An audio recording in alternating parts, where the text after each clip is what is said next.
Let's start with the basics. It's a 3-bedroom, 2.5 bath and unit townhome with just under 1,400 square feet of living space. Being on the end means no neighbors on one side, so you get the extra windows and more natural light.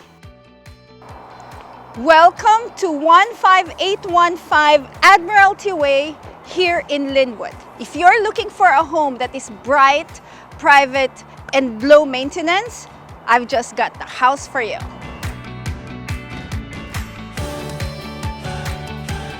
The main floor has a great flow. There's a bright kitchen with a breakfast nook, plus a separate dining space and a cozy living room. Whether you're entertaining or just relaxing at home, it feels warm and inviting.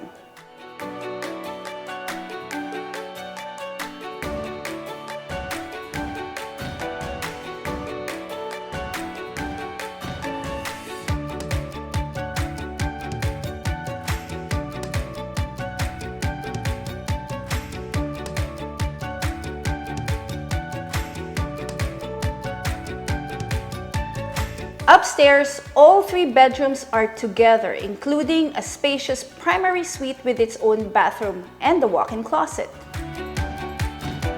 You've also got a laundry room, which, if you've ever had to carry laundry up and down the stairs, you'll know that this is a big win.